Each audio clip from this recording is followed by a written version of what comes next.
menandai diri kita setiap saat dengan salib. Sampai nanti kita pun masuk setubuh pun diletak salib. Setubuh. Ya seram dan Islam nih loh. Apa dengarnya? Ada salib di dalam hati. Karena satu kali katakan satu hal saja, hidup kita tidak tahu pasti. Besok apa terjadi kita tidak tahu pasti. Hanya satu yang kita tahu dalam kehidupan kita bahwa kita akan mati. Itu saja. Itu pun tak 100% kita tahu. Bagaimana caranya? Bila nanti di mana dikubur. Saya di Sibu, saya cerita saya pergi ke Nirwana. Dulu orang iman takkan mau dia beli kubur untuk dia. Belum mati sudah buat kubur. Mali, betul tidak? Di Kalimantan sana kami ada pada syukur sudah meninggal.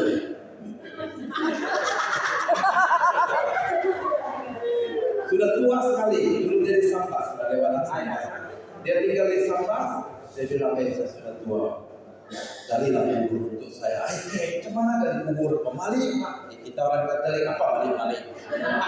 Galilah kubur, setiap sore dia dorong sayur di sana. Tak sampai sebulan, pada yang lagi muda pulang dari Pontianak, tuh belantak mati, masuk kubur yang lalu dia pindah ke Singkawang, nah, dia bilang lagi, Galilah kubur itu saya, kau kali kubur orang. Iya, Pak, maling. Itu kebetulan saja apa? Mana ada maling? Gali kubur di Singkawang. 2 bulan di Sembah Rosario sana, pada yang lain mati, masuk. Pindah ke Pontianak, lalu provinsi yang kami super bilang, jangan kau minta kubur. Sudah meninggal ya. Saya dalam menulis kakek Anton dapat panggil Anton. Itu dia jadi cepelin rumah sakit Anton di Pontianak. Jadi kami bilang kamu dan dari Pontianak 1000 kubur orang buat dengan kamu. Jadi satu hal, lihat, dia sendiri tidak tahu. Dia siapkan di situ tidak. Dia sibuk, saya dipanggil rumah. Sebenarnya dia dari Australia, dia pulang, dia punya bisnis minyak di Australia. Dia bilang ada, bila kita duduk minum, dia bilang bolehlah, sembahyang dulu aku tuh. Kubur istri saya, boleh? Kamu siapa Pak? Stephen. Stephen.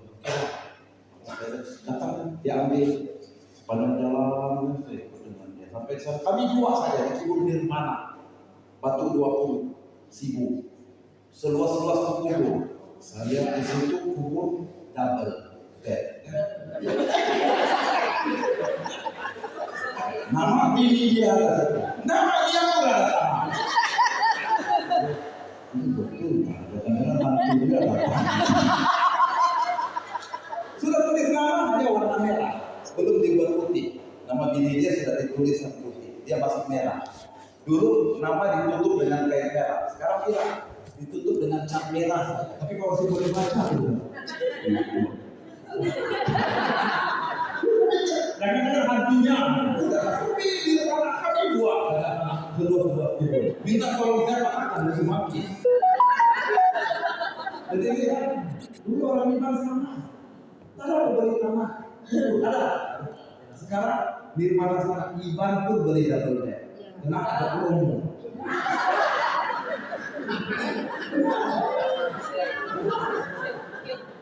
Daripada kau beli 40.000, 34.000 saja. 34.000 berjumlah 6.000. Dia beli kubur dulu, belum mati. Kenapa kau beli tahun depan? Menunggu kau mau mati ya, kasihan pendiri saya nanti malam. Tiba-tiba harga tanah sudah 80.000. Kita tak mampu. Jadi semua karena alasan ekonomi. Apa yang dulu mali.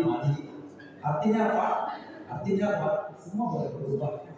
Semua boleh disesuaikan. Dan kita pun boleh menyesuaikan diri dengan betul. Jadi malam hari ini kita sampai pada Yesus menyembuhkan luka hati. Jadi kita lihat sesi tadi petang, siapa Yesus untuk kita?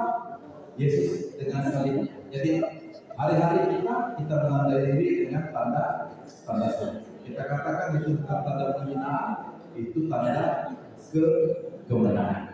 Jadi kita sudah selesaikan ini sesi keempat. Sekarang sesi kelima kita membahas tentang Yesus yang menyembuhkan luka hati. Kita boleh jadi. Baik. Baik, penyembuhan. Apa hal ini kita akan buat penyembuhan dengan cara kita sendiri.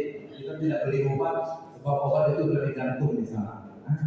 Jadi apa yang kita buat adalah penyembuhan bagi Yesus itu pengorbanan. Jadi dengan pengorbanan dia menawarkan penyembuhan. Oke. Jadi yang kita sering katakan, kalau kita mau hidup penyembuhan, kita mau yang nyaman saja. Contoh, saya tidak suka dan paling saya takut. Tak tahu lah, mau ketawakan, ketika saya tidak sendiri. Saya paling takut kalau diinjeksi.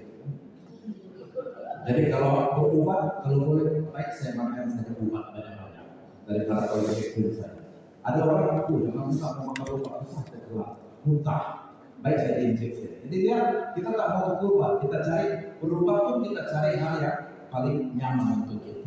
Dan Tuhan Yesus menawarkan tiada kesembuhan tanpa pengorbanan. Tiada kesembuhan tanpa pengorbanan. Orang katakan jangan makan ini, jangan makan itu. Betul tidak? Kamu berobat sudah mulai larang jangan ini, jangan itu, jangan itu. Di Indonesia sana suka kalau orang datang itu dokter selalu potong-potong kalau bicara. Dia tanya datang, kalau bilang kamu ada gula kan? Bilang ada di rumah kopi, ada dokter. Saya bilang sini aku apa tanya ada punya dapur gula. Maksudnya kamu ada sakit gula. Baik. Jadi kita lihat semua dikurangi. Kalau mau kita ada pengobatan. Baik. Kita lihat baca di sini berkaitan dengan penyembuhan. Setiap kita membawa luka. Tiada orang yang tanpa luka. Lo jadi jangan terlalu dramakan hidup. Sebab hidup kita sudah drama. Jadi tiada orang yang tanpa luka. Setiap kita hidup kita drama. Kau usah tambah drama lagi. Boring sudah. Yang biasa-biasa saja. Kok semua orang punya dramanya sendiri. Jadi kita lihat setiap kita membawa luka, setengahnya kelihatan, setengahnya tersembunyi, sehingga kita sendiri sudah lupa bahwa luka kita masih berdalam. So, kita kadang suka belajar lupa. Kenapa? Karena kita tidak mau ini. Baik, di antaranya mungkin ada kita katakan kata-kata yang musuh, pengabaian, kehilangan, pengkhianatan, kegagalan yang terus menghantui kita. Kita coba menyembunyikan menutup dengan kesibukan atau berpura-pura yang sudah tiada. Sekarang kredit kalau di Jakarta waktu terakhir saya selama 3 bulan 4 bulan di sana ada farewell juga kepada rapat. Mbak Ferdi foto bersama, pura-pura bahagia, pura-pura bahagia. Kalau gampang juga pura-pura bahagia, karena kita harus berpura-pura kan. Kalau tidak susah juga. Pura-pura bahagia.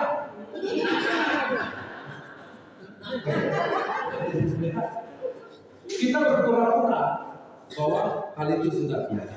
Okay? Tapi Yesus mengajarkan kita untuk tidak mengabaikan. Dia tidak pernah mengabaikan hati yang berpecah duka. Maka salah satu dikatakan adalah misi Tuhan Yesus adalah menyembuhkan.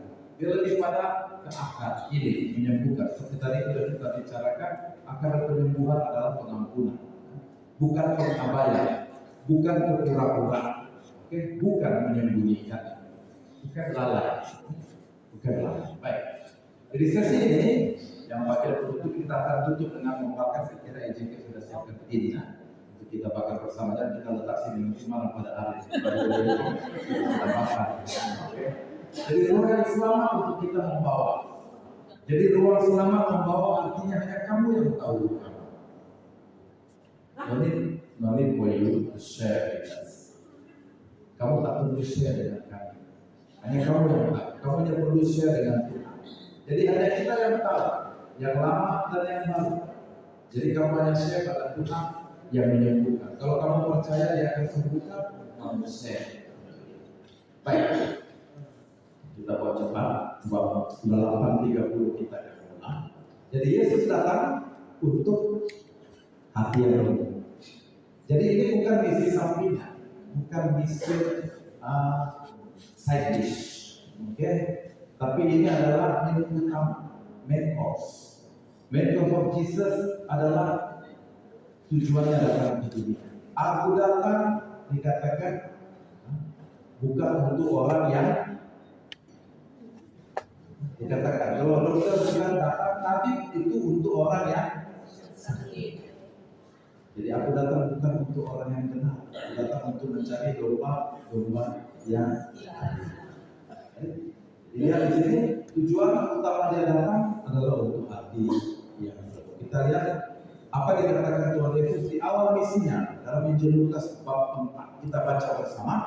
Roh Tuhan ada padaku, oleh sebab Ia telah mengurapi aku untuk menyampaikan kabar baik kepada orang-orang miskin, dan Dia telah mengutus aku untuk memberitakan kebebasan kepada orang-orang tawanan, penglihatan bagi orang buta, membebaskan orang yang tertindas, dan untuk memberitakan Taurat Tuhan. Jadi lihat di sini, pertama miskin. Kenapa kita masih memerlukan ada yang kurang dalam hidup kita? Semua kita miskin karena kita masih berkekurangan. Kita belum menjadi kaya karena kita belum sampai pada kepenuhan. Tapi tidak perlu menjadi kaya, kata Mother Teresa, untuk dapat berbagi. Maka Yesus menjadi miskin agar Ia dapat berbagi dengan kita. Dalam kemiskinannya, Ia berbagi dengan kemiskinan kita. Dalam keterpecahannya, Ia berbagi dengan kita keterpecahan. Apa yang kita rayakan di atas altar dulu dirayakan oleh para rasul sesudah Yesus naik ke surga. Mereka menyebut Ekaristi yang kita sebut sekarang dengan istilah pemecahan roti. Bagaimana dua murid di Emmaus mengenali Yesus ketika Yesus memecah roti? Mereka berjalan, Yesus di belakang. Apa yang terjadi? Oh, kau tak tahu kan? Hanya tidak mereka kenal Tuhan Yesus karena mereka tidak akan menyangka Tuhan bangkit lagi. Bagi mereka Yesus sudah disalib, habis sudah rencana mendirikan negara baru. Secara politis mati sudah. Impian mereka. Dia tak jadi YB, saya pun tidak. Habis sudah. Jadi apa yang jadi? Waktu Yesus memecah roti, mereka mengenalinya. Mereka mengenali Tuhan Yesus dalam keterpecahan. Mereka mengenali Tuhan Yesus ketika Dia terpecah di salib. Dan setiap kita merayakan Ekaristi, kita merayakan Dia dipecah. Karena itu dikatakan jangan malu menjadi terpecah. Karena Yesus sendiri tidak malu menyembunyikan bahwa Dia terpecah. Dia terpecah. Maka dengan itu kita membagikan. Hanya dengan dipecahkan roti itu maka boleh dibagikan kepada banyak. Kalau dia tidak dipecahkan dia satu saja. Kalau biji gandum tidak mati maka dia akan sendiri. Hanya dengan mati maka dia akan tumbuh. Jadi itu perkataan Tuhan. Maka kita ini dikatakan mengusul memberitakan kebebasan kepada orang awam. Kita pun bukan tawaran ekonomi, tapi kita juga mungkin tawaran secara psikologis. Kita juga adalah orang-orang yang buta, dibutakan oleh amarah, dibutakan oleh dengki, dibutakan oleh iri, dibutakan oleh dendam. Dibutakan oleh dendam. Kita tidak pernah melihat orang lain seperti orang lain apa adanya. Dan kita lihat di muka dia ini adalah apa yang dia buat pada saya. Nyata. Tak. Kita tidak mau melihat orang apa adanya. Dan kita tidak percaya bahwa orang akan berubah. Karena bagi kita, dia adalah orang seperti yang kita pikir. Oke? Baik. Kita teruskan. Dalam Mazmur, kita baca bersama. Tuhan dekat pada orang yang patah hati dan menyelamatkan orang-orang yang jiwa. Apa yang dikatakan Mazmur ini dipenuhi oleh Tuhan. Hanya dengan cara dia memecah dirinya. Berulang kali dia coba cara mendekati manusia. Ingat kisah perbanyakan roti.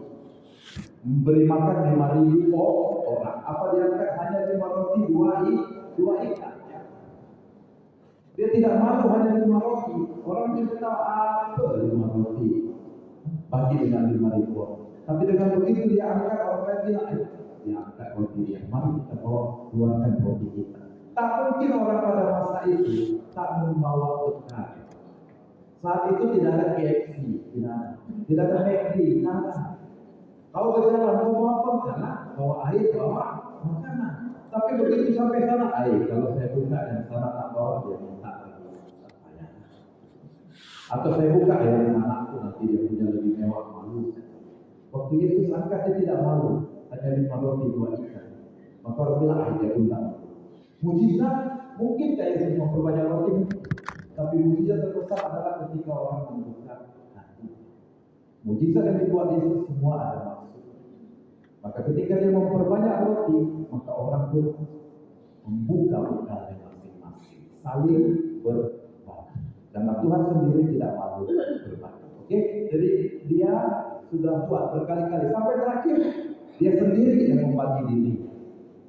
Bukan roti yang dipecah lagi, dia yang menjadi roti yang dipecah. Inilah tubuhku, inilah darah. Ambillah dan makanlah kamu semua. Oke? Baik.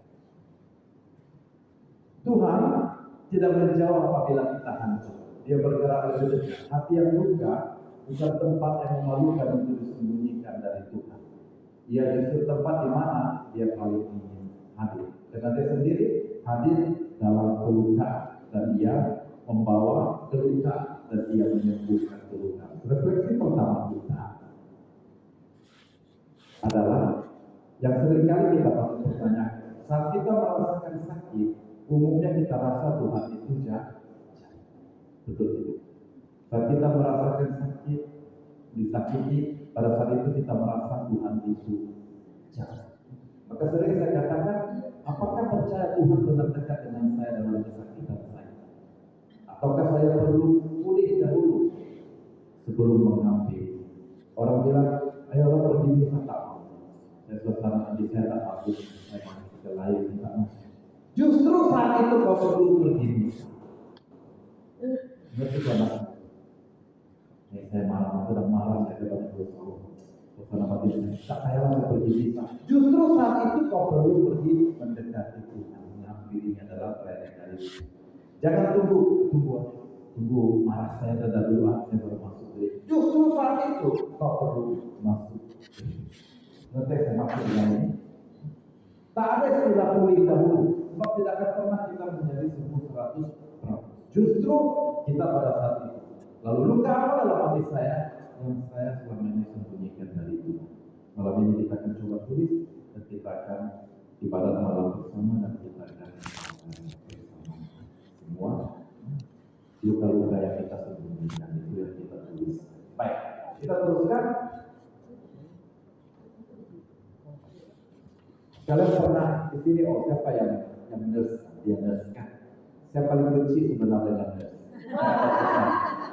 Saya ada dendam dengan bersama. Saya lihatkan dulu luka saya itu sudah mulai bagus, udah tertutup. Datang pergi hospital sana, apa dibuat? Dia kita dressing istilahnya kan? Dan kita rasanya sudah tutup kan? Wah sudah bagus. Hanya kalau kita tekan, dia masih ada rasa dia gilu-gilu, lembut-lembut. Artinya apa? Di dalam belum sembuh kan? Di luar dia macam sudah kulit dia tumbuh keras kan? Apa dibuat oleh nurse di sana? Wah, dia silam dengan alkohol. Dia korek lagi. Rasa apa? Dia dia dressing. Kalau kenapa? Dia tidak mau nanti di dalam masih bernanah, di luar sudah. Maka harus sembuh sampai ke akar, ke dalam. Boleh. Jadi itu dikatakan membawa luka kepada terang. Bukan belalai, sembunyikan. Oh sudah sembuh nih, bagus nih. Tapi di dalam dia Oke. Kita tidak boleh sembuh dari apa yang kita tidak mau akui. Karena seringkali ada. Kau masih dendam tidak? Oh tidak dendam, tidak ada. Jadi kita tidak akan pernah sembuh karena kita selalu mengatakan tidak. Kita tidak akan pernah dapat, tidak pernah akan dapat mengetahui apa sebenarnya karena kita sendiri tidak tahu apa itu sebenarnya. Oke, Yesus mengajak kita datang dengan jujur, bukan dengan topeng. Tahu topeng kan? Jadi kita teruskan apa dikatakannya dalam Injil Matius. Marilah kepadaku semua yang letih lesu dan berat-berat, aku akan memberikan kelegaan kepada. Perhatikan. Dia tidak berkata perbaiki dulu dirimu baru datang kepadaku. Apa dikatakan Tuhan? Marilah kepadaku kamu yang letih lesu dan berbeban berat. Dia tidak bilang perbaiki dulu dirimu baru datang kepadaku. Datang kepadaku seperti apa kamu ada. Jadi itu yang Tuhan Yesus mau. Dia berkata dalam keletihan kurban itu sendiri, kesembuhan bukan apabila kita berpura-pura kuat, tapi apabila kita cukup berani jujur tentang betapa sakitnya. Karena kalau pergi ke dokter, tidak mungkin kita berpura-pura kuat. Karena kalau begitu, orang tidak tahu. Tapi selalu saya pergi ke dokter, saya pernah marah dokter di sini. Saya pergi ke sana, sakit apa? Ayo, kalau saya tahu sakit apa, saya nggak pasti mau ke sini. Karena aku nanya ada ya Pak. Sakit apa? Saya sakit apa? Dokter yang perlu tahu saya sakit apa. Jadi maksud dia apa keluhan simptom. Karena itu susah kata dokter Cina susah. Kalau pola dia sebelah awal. Oke, baik. Jadi kita harus cukup berani jujur. Berani jujur itu jujur perlu keberanian. Tak dapat kau kasih itu, jangan terlalu sejuk. Tidak. Set dulu. Oke, baik. Persoalannya adalah apa yang menjadi penghalang sebenarnya untuk kita jujur. Bukan pada orang, jujur pada Tuhan. Kita bertanya diri kita, kenapa kepada Tuhan itu kita merasa berpura-pura? Satu hal, karena kita mungkin tidak yakin Tuhan mau tolong saya. Sebab saya pikir Tuhan hanya akan peduli kalau saya ini sendiri. Tuhan akan sayang saya kalau saya perfect, saya rajin, saya baik, saya tak berdosa, baru Tuhan saya. Karena itu yang terpenting. Kalau Tuhan katakan datang padaku, kamu yang berbeban berat. Apa yang dicari oleh Tuhan di mana sana dia tinggalkan 99 ekor domba mencari satu domba yang benar. 99 ditinggalkan di sana. Itu sindiran kepada orang Yahudi yang merasa diri benar, perfect, sempurna, menjalankan hukum Taurat tanpa cacat celah orang Farisi. Oh, kau sudah tak perlu tinggalkan. Saya cari yang satu ini yang mancal sekali, mancal lagi, bilang lagi. Lalu bingung nanti mencari jalan pulang, mencari jalan pulang. Tuhan mencari saat kita mencari. Mungkin itu anak domba kecil bingung yang macam mana pada saat itu gembala mencari dia. Saat domba mencari kawanannya kembali, pada saat itu gembala mencari dia. Dan pertemuan itulah seperti seorang ibu yang mencari anaknya hilang di tengah keramaian pasar malam. Dia lepas dari pegangan, ada cari mana wajahnya kenal tak ada. Anti saya pun tak ada sini, nenek saya apa lagi. Sekali dari apa di mana? Mama pun menangis, berlari karena memeluk anak pun memeluk. Itulah pertemuan. Seperti kita domba yang kecil mencari sang gembala, saat yang sama sang gembala mencari kita. Apa yang sering terjadi dalam komunitas kita, dalam keluarga kita, ketika ada anak domba yang kebingungan mencari jalan pulang, lalu orang yang kepada siapa dia mencari jalan pulang, mau pulang, tidak peduli. Nah, di situ masalah. Ya, jadi kita lihat di sini. Jika saya boleh berkata kepada Yesus sekarang, inilah beban yang aku bawa. Apa yang akan saya katakan? Yesus katakan, mari kepadaku kalian yang betul-betul sudah berbeban berat. Dan dia katakan, mari kepadaku. Dan kita bawa inilah beban. Apa yang akan kita katakan? Oke. Poin yang ketiga, Tuhan mengambil berat setiap air mata. Tuhan mengambil berat setiap air mata. Kesakitan tidak didapatkan dari manusia itu. Maka yang mengambil setiap air mata yang dilimpah. Apa yang dikatakan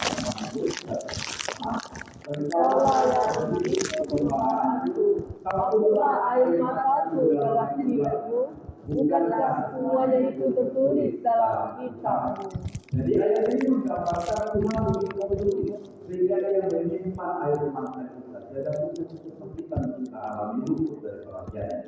Dia bukan Tuhan yang jauh, Tuhan yang tidak peduli.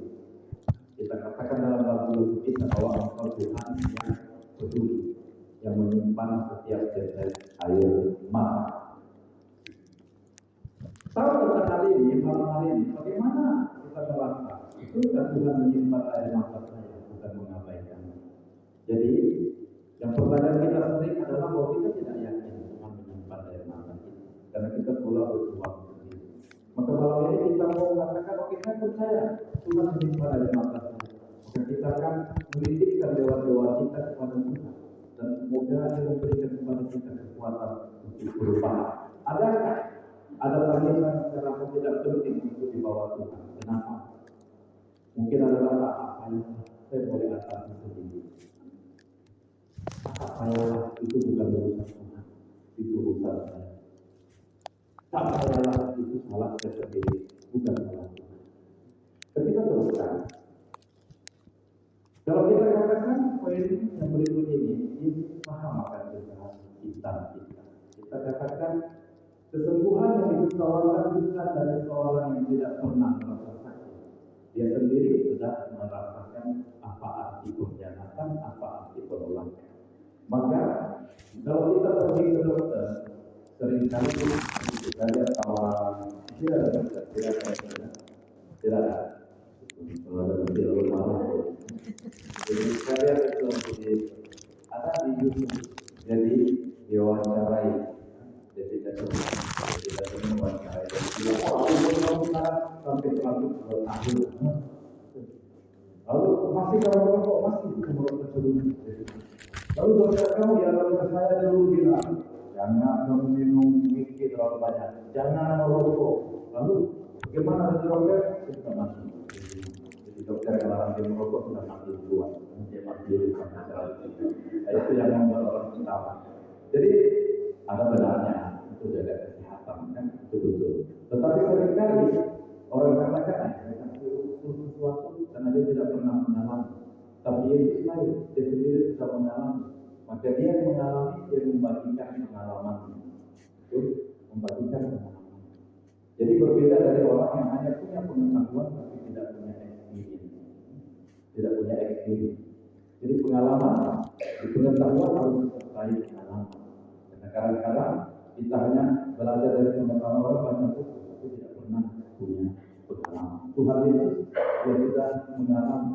Karena itu dia paham apa artinya dikhianat, dia paham apa artinya ditinggalkan.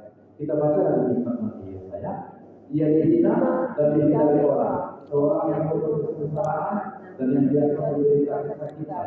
Ia sangat dihina sehingga orang betul bertanya kepada dia dan kita pun tidak menghargainya. Orang menggunakan wajah, hanya Veronica yang mengungkapi wajah.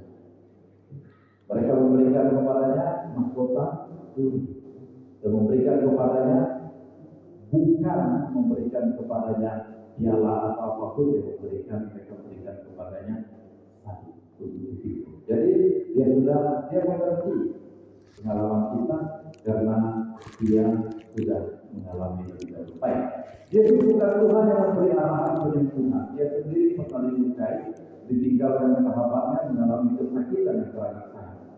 Dia bermakna dia bukan saja mampu menyembuhkan, tapi juga paham dengan sepenuh-penuhnya apa yang kita lakukan. Jadi dia bukan seorang yang berarahan. Umumnya kalau kita lihat football, pelatih dia adalah bekas pemain sepak bola. Karena dia sendiri tahu, dia pernah merasakan di tengah-tengah field. Jadi bukan hanya yang belajar dari teori dan teknik, dia juga tahu pernah.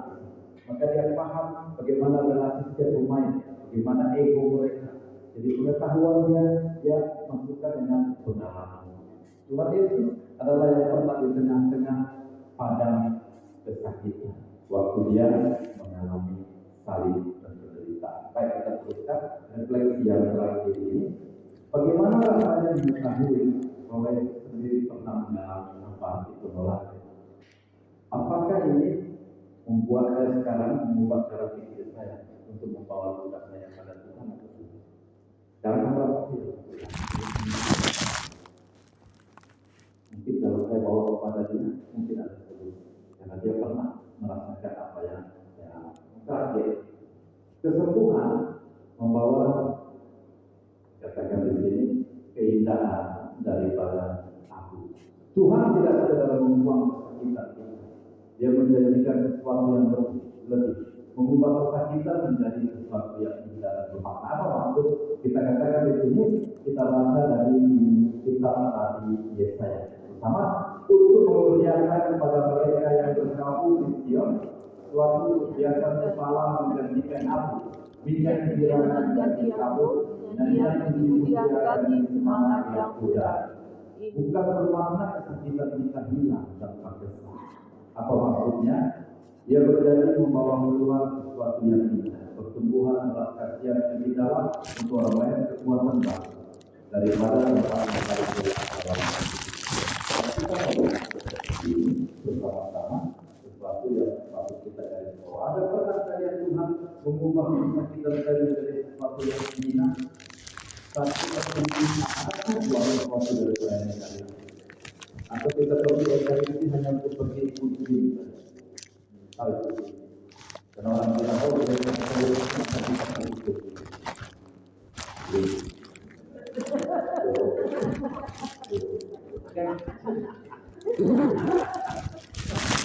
ini ada sesuatu tidak orang ini. Bagus, kamu pergi kemana kemarin pagi hari Minggu? Duduk betul kan? Orang katakan kalau kita katakan kita pergi berlimpah, apakah ada sesuatu yang indah? Ada sesuatu yang hasil dari kita mengikuti ini? Kita tanya diri, apa arti dalam diri saya sekarang yang saya harap Tuhan boleh ubah menjadi sesuatu yang ini? Apa arti dalam diri? Oke, baik, betul. Membawa kita kepada jadi hari kita menjadi orang yang pengalaman. Tapi ini berpengalaman sakit sampai di sana. Dia berpengalaman sakit mungkin lebih pengalaman dari semua kita. Oke, berarti dalam penyembuhan bukan selalu berlaku serta-merta. Ya proses panjang betul, ya perlu langkah-langkah bersama Tuhan sepanjang jalan. Tapi apapun itu mulai dari satu keputusan. Berani kita bawa atau tidak. Berani kita bawa atau tidak. Dia perlu proses, tapi kita harus tanya. Saya cerita dari mobil waktu saya balik dari Jakarta langsung saya antar sana ke office. Paspor saya habis 2 minggu tunggu belum mana di tempel itu visa Maldives. Hanya masuk single entry mana kalau saya buat keluar tidak dapat masuk lagi. Tunggu tak ada hasil. Harus tanya di sana di office saya. Mereka bilang tidak ada speaker. Lama tuh habis saya pikir udah saya tanya kawan saya tanya langsung ke kantornya sana. Tanya ke office immigration. Pergi sana. Mana? Tunggu, masih perlu office tunggu. Perlu proses memang. Tapi kalau kita tidak tanya, kita tidak dapat ke sini kan. Maka saya harus beranikan tanya tidak tanya. Kalau kita tunggu saja tunggu memang habis tidak kena. Begitu kita tanya, memang dikerjakan hampir 1 hari dari pagi sampai siang. Itu lagi sana di sini lalu dari awal baru keluar. Tapi perlu berani tanya. Maka pertanyaan sekarang adalah benar, perlu langkah-langkah benar. Tapi kita perlu tentu bawa tidak atau mau sembunyikan lagi. Maka malam hari ini mau bawa atau masih mau sembunyikan lagi. Tidak usah lah, kami sibuk Tuhan untuk apa. Kita baca bersama. Ia menyembuhkan orang-orang yang patah hati dan luka-luka mereka. Baik, kita mau. Dia menyembuhkan orang yang patah hati dan membalut luka-luka mereka. Baik, kita ambil masa sejenak sebelum kita berdoa untuk ambil beberapa menit dalam sini. Bayangkan diri Anda duduk di hadapan Yesus. Dia bertanya dengan betul, apa yang menyakitkan hati? Bawa satu luka yang lebih spesial, lama atau baru, serahkan kepadanya sekarang dalam doa sini. Seorang ibu suatu hari menangis di hadapan suaminya, lalu bertanya kenapa? Itu anak yang putri, dia selalu sakiti hatinya. Lalu ayahnya bilang, kamu tidak boleh begini terus. Kenapa kamu buat ibumu selalu sedih? Lalu dia bawa pada anaknya 1 kilogram paku. Dia bilang, setiap kali kamu buat mama menangis, kamu ambil 1 paku ini, kamu taruhkan di dinding kamar. Anak putri itu senang betul. Enggak. Terima kasih deh, dia bilang, ya ambil paku 3, dia pergi pada mamanya, dia bentak mamanya nangis, dia tempel 3. Tak sampai seminggu 1 kilogram paku itu Dia pergi pada papanya bilang, "Papa, pakunya habis." Oke, papanya beli lagi nail 1 kilo lagi beri. Waktu malam itu dia berunding-unding, apa mau buat dengan 1 kilo ini? Biar mama menangis lagi, saya boleh paku lagi, biar saya sukses. Saat dia melihat itu, paku itu dia lihat di dinding, dia hitung-hitung di dinding, ada juga tuh. Setiap kali dia hitung satu paku itu dia ingat, kenapa mama paku itu boleh tempel sana. Untuk itu saya bilang mama itu pelit. Oh yang sana saya bilang mama itu pandai masak. Oh yang itu saya bilang mama itu jelek. Ini cewek. Sampai terakhir pada paku yang ke-15 dia tak dapat teruskan. Lalu dia sendiri merasa sedih. Betapa begitu banyak dia sudah menyakiti hati mamanya. Esok pagi dia pergi pada papanya, dia bilang, "Papa, saya tidak tahan lihat paku itu di dinding kamar." Kamu yang takutkan? Tidak. Setiap paku itu membawa satu luka di hati mama. Sadar? Boleh cabut? Tidak.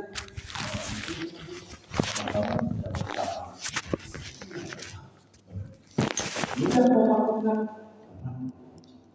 Lalu dia pergi pada mamanya, minta maaf untuk paku yang pertama. Dia lari ke kamar, dia cabut dengan dia punya mantil. Lalu lari kepada mama lagi minta maaf, saya pernah katakan mama saya tidak apa cabut. Habis dalam 1 hari itu semua paku di dinding terjatuh. Dia pergi pada bapaknya, taruh tangan bapaknya, "Papa, saya sudah minta maaf pada mama. Lihat paku di dinding kamar." Bapaknya bilang, "Betul, jangan aku. Tapi lihat dinding kamar hancur berantakan bekas paku yang kamu tarik." Begitulah dinding hati ibu. Kamu boleh sejuta kali minta maaf, tapi hatinya sudah terlanjur. Maka malam hari ini kita membangun dinding hati yang baru di hati kita, di hati orang-orang yang pernah kita sakiti, di hati orang-orang yang pernah terluka, tak pernah kita menyampaikan kata maaf, atau mereka tak pernah menyampaikan kata maaf kepada kita, dan menyisakan satu dinding hati yang tertancap duri dan paku. Yang kalaupun kita cabut sekarang akan meninggalkan dinding. Maka malam hari ini kita mau minta untuk menghadirkan dinding hati yang baru kepada kita. Maka kita membawa pada saat ini kita jadi sejenak, seperti dikatakan di depan, kita bayangkan bahwa Tuhan Yesus hadir bersama kita dalam hari ini dan bertanya dengan lembut, apa yang menyakitkan hatimu? Apa yang membuatmu seperti ini? Kamu hanya bicara pada Tuhan Yesus, bukan bicara kepada siapa.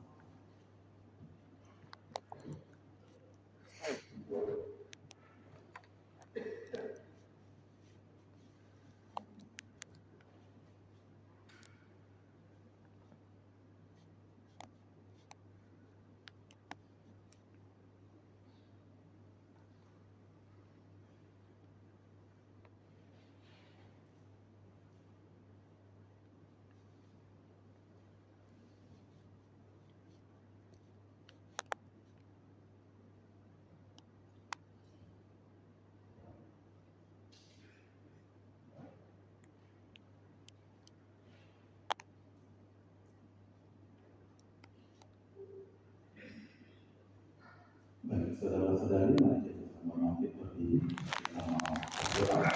Sebelum nanti memberi kesempatan kepada kita, siapa yang mau pergi ke atas, silakan. Nanti kita akan teruskan, siapa yang masih mau menulis sesuatu lagi, saya harapkan nanti kalian ambil 10